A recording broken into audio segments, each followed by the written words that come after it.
वही मुनिषी के प्रति सच्ची श्रद्धांजलि है, सच्ची विनयांजलि है।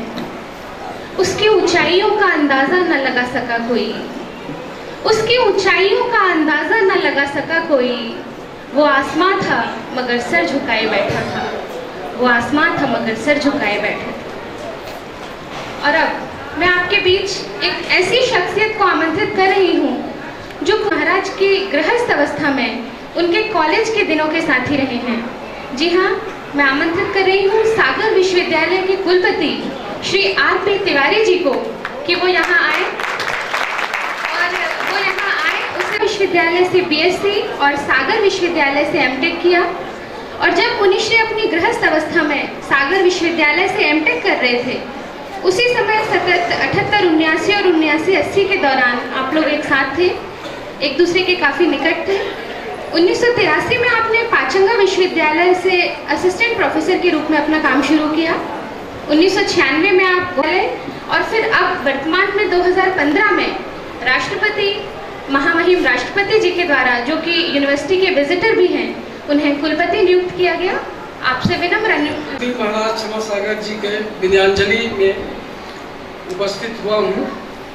जब मेरे मित्र प्रोफेसर राजेंद्र कुमार त्रिवेदी ने मुझे सुबह ये सूचना दी कि इस तरह का आयोजन हो रहा है सागर में और मैं यहाँ आना चाहूँगा, मैं उनको जवाब दिया कि मेरा सौभाग्य है कि मुझे यहाँ सागर आए 3 दिन हुआ और निधन का समाचार, मोक्ष का समाचार मुझे प्राप्त हुआ था और मेरे मन में यह अभिलाषा भी थी कि मैं जाऊँगा और उनके दर्शन करूँगा, तो ये मुझे मौका प्राप्त हुआ।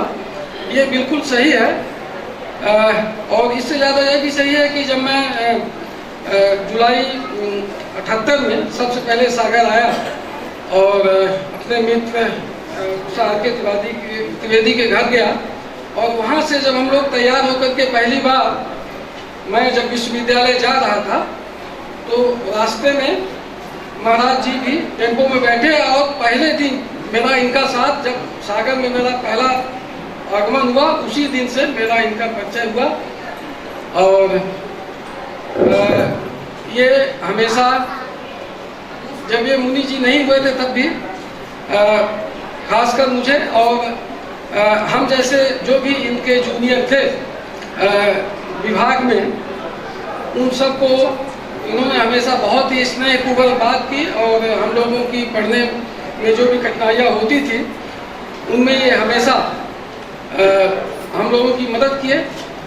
और जैसा कि हमारे माननीय पूर्व वक्ता जी ने कहा कि इनका कवि हृदय था, ये उस समय भी प्रकट होता था जब हम लोग इनसे बात करते थे।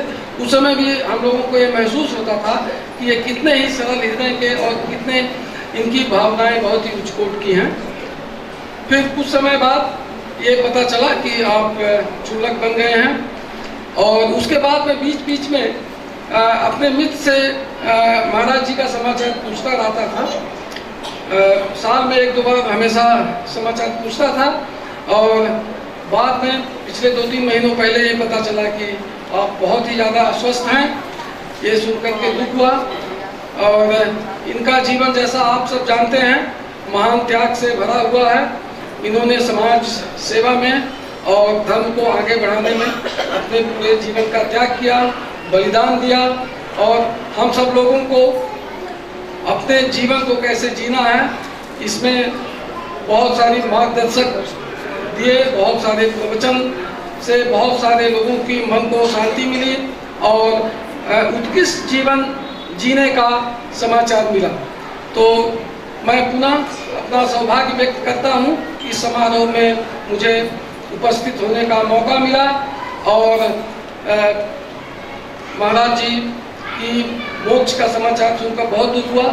लेकिन ये जैसा हम सब जानते हैं कि मनुष्य का शरीर एक दिन आत्मा को शरीर से त्यागना ही पड़ता है, मोक्ष होता ही है।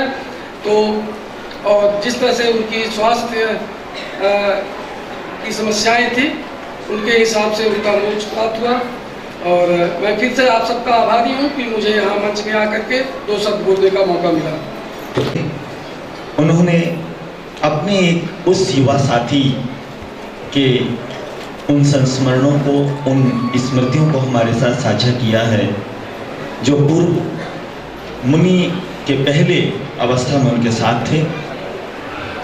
अब आइएगा हम जीवन जीने की कला के बारे में पूज्य मुनि श्री से ही कुछ सुनते हैं। हमें लगता है हमने साक्षात बैठे हों, हम उनके मंगल सानिध्य में शांतिनाथ विधान महापूजा रचा रहे हों। अभी भी वे हमारे समक्ष ही बैठे हैं। आइएगा हमारे इन अवार्डीज की प्रस्तुति यहाँ पर हम देख रहे हैं।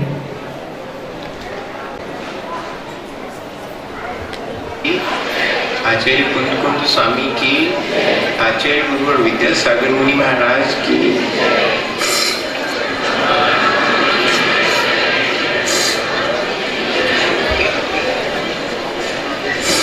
हम सभी लोग इस भावना से यहाँ बैठे हैं कि हम अपने आगामी जीवन को अच्छा बना सकें, हम अपनी चेतना का विकास कर सकें, हम अपनी गुणवत्ता का विकास कर सकें, ताकि हम अपने आप से स्वयं कह सकें कि हाँ, सचमुच हमने मनुष्य जीवन प्राप्त करके उसे सार्थक किया।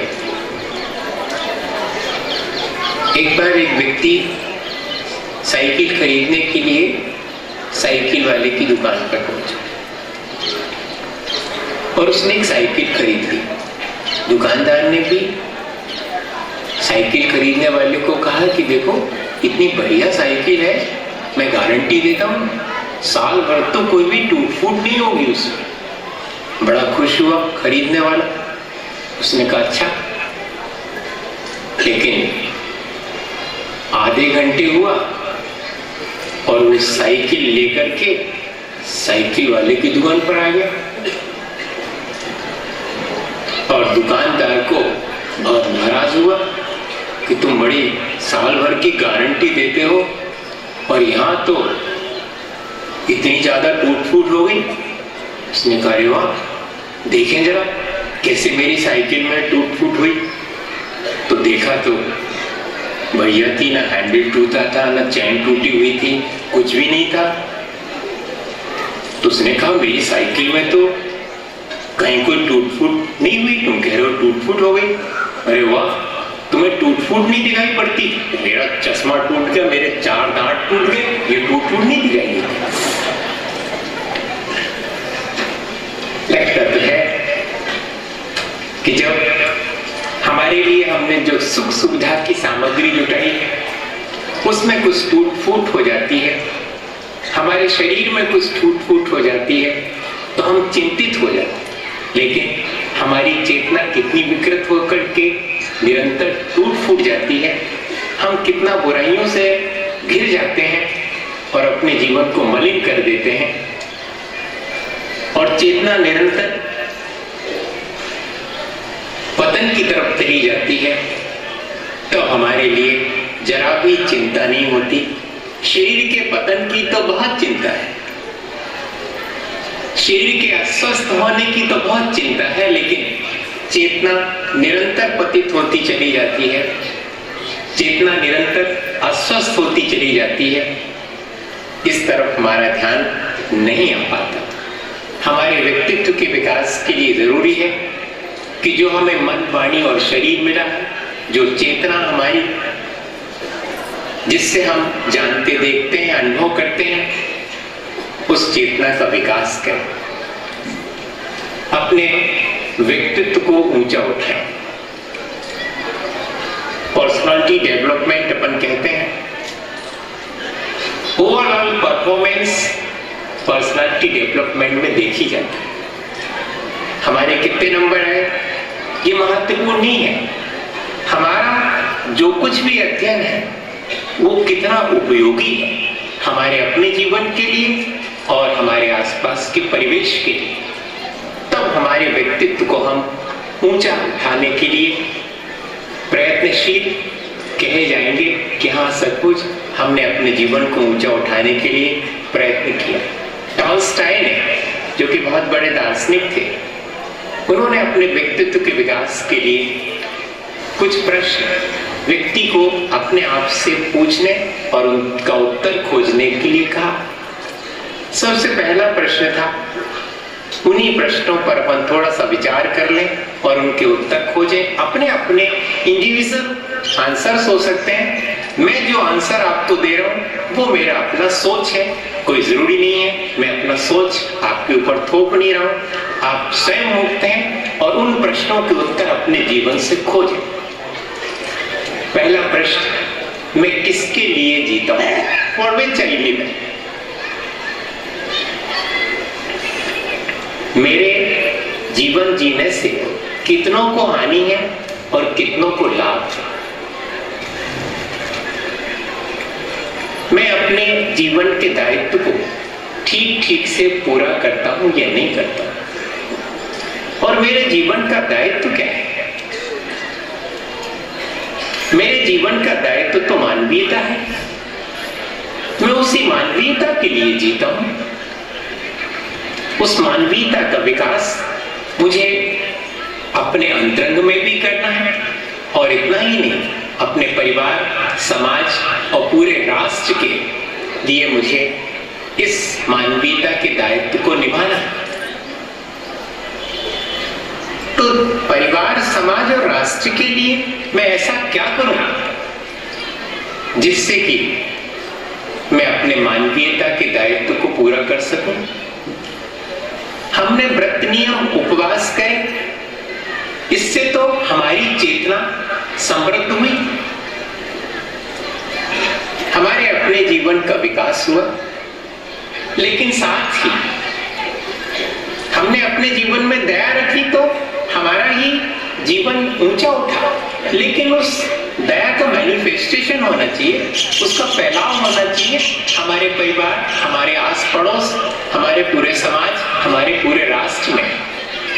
वह मानवीयता फैले हमारे द्वारा, हमारे मन, वाणी और शरीर से हम ऐसा कुछ करें जिससे कि यह दया जो मेरे भीतर मैंने संचित की है उसका विस्तार सब दूर हो।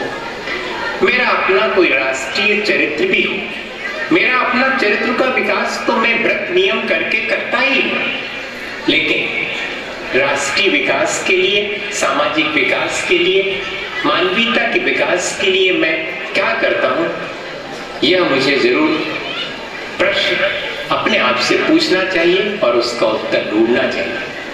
एक वृद्ध थे, वो ट्रेन में यात्रा कर रहे थे। उन्होंने देखा कि एक नवयुवक बुरा नहीं माने, सभी नवयुवक ऐसा ही करते हो ऐसा कोई जरूरी नहीं है। हम अगर ऐसा करते हो तो हमें विचार करना चाहिए कि हम ऐसा क्यों करते हैं, क्या हमें ऐसा करना ठीक है? अपने आप से पूछा। किसी को उल्हाना देने की, किसी पर कमेंट करने की कोई आवश्यकता नहीं है। उस नवयुवक ने केले खाए और छिलके वहीं पर कंपार्टमेंट के अंदर फेंक दिए। डस्टबिन भी थी, वो चाहता तो डस्टबिन में डाल सकता था, लेकिन नहीं डाल, आदत ही नहीं है। विठल भाई पटेल कह रहे थे कि कचरा फैलाओ नहीं। अनुशासन हमें अहिंसा और वीतरागता की तरफ ले जाता है। हम अनुशासन सीखें। कचरा फैलाने से आशय उनका यही था कि मुझे अवसर मिलेगा सफाई करने का। विनोबा कहते थे किसी को भूख लगती है तो मुझे अतिथि सत्कार का सौभाग्य मिलता है। बहुत अच्छा है कि किसी को भूख लगती है। देखो, उस व्रत ने देखा कि छिलके डिब्बे के अंदर फेंक दिए इस नवयुवक ने।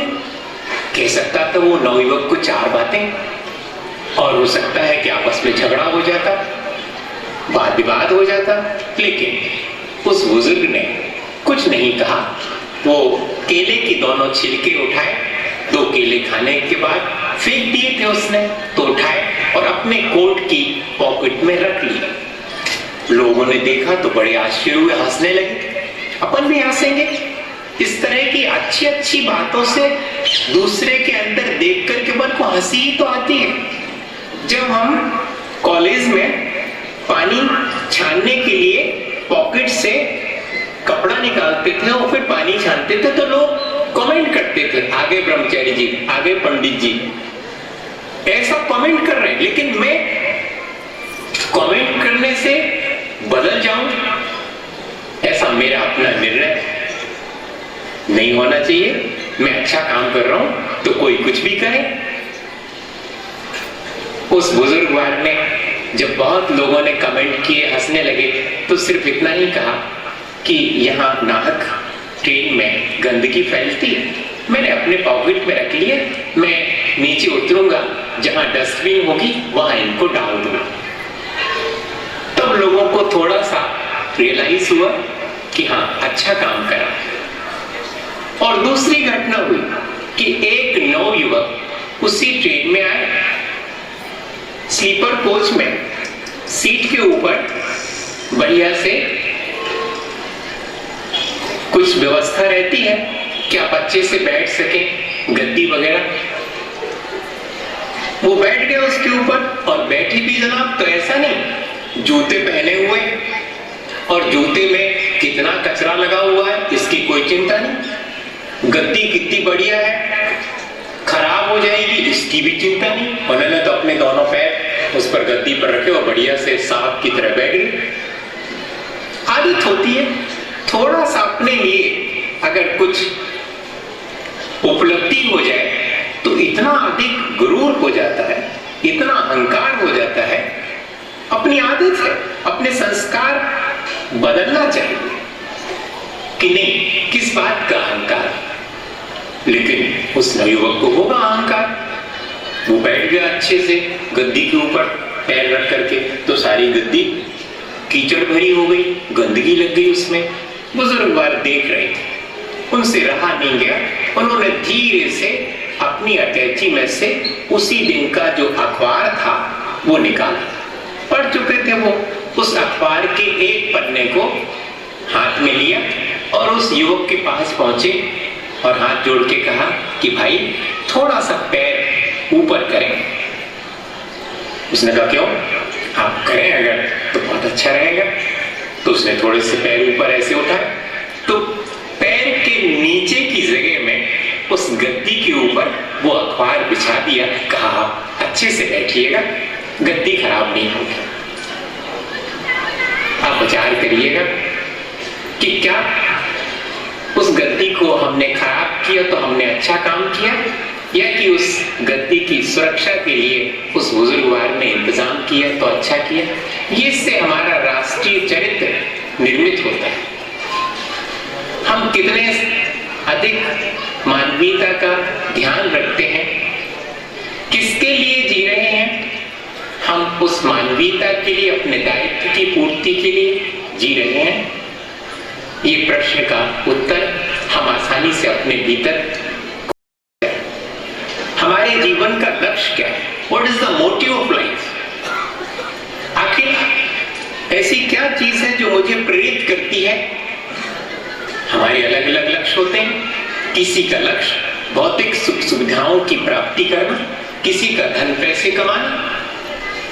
लेकिन गांधी जी ने कहा कि जो भी हमारा लक्ष्य निर्धारित हम करें, उस लक्ष्य को पाने के लिए जो साधन अपनाएं वो साधन पवित्र होना चाहिए। एक साहूकार दुकान पर बैठ करके साहूकारी करके कमाई करता है, उसका लक्ष्य पैसे कमाना है। और एक डाकू बंदूक लेकर के बीहड़ में डाका डालता है और कमाई करता है, पैसे कमाता है। लेकिन दोनों का लक्ष्य पैसे कमाने का होने पर भी एक का साधन पवित्र है, दूसरे का साधन अपन पवित्र नहीं मानते हैं। ठीक इसी तरह हमें अपने जीवन में सोचना है कि हमने लक्ष्य निर्धारित किया है, तो उस लक्ष्य के लिए प्राप्त करने को मैं कौन से साधन अपनाता हूं और मैंने लक्ष्य किस तरह से निर्धारित किया है। दोनों चीजें, मेरा लक्ष्य मेरे अपने चेतना का विकास, मेरे अपने गुणों का विकास, मेरे भीतर आत्मीयता, अपनापन और दूसरे का भी उपकार करने की भावना धीरे धीरे डेवलप होनी चाहिए। मैं जितना अधिक दूसरे का उपकार करूंगा, जितना कम स्वार्थी होऊंगा, उतना मेरे जीवन में आनंद अधिक आएगा। होता ये है कि हमें लगता है कि हम अपना काम निकाल लें आगे वाले से, और क्या करना अपने को, अपन खुश हो जाएंगे। लेकिन क्या वास्तव में अपना स्वार्थ साध करके इतने वर्षों में हमने कोई शांति, हमने कोई आनंद पाया है वास्तव में, या कि हमने दूसरे का उपकार करके और आनंद पाया है? हम स्वयं अपने जीवन से इस चीज को एनालाइज करें और उसका उत्तर खोजें कि मैंने अपना लक्ष्य क्या सिर्फ अपने स्वार्थ की पूर्ति को बना रखा है, या कि निस्वार्थ होकर के प्राणी मात्र के कल्याण का मेरे भीतर भाव रहे, सबके प्रति सहानुभूति रहे। एक छोटी सी घटना है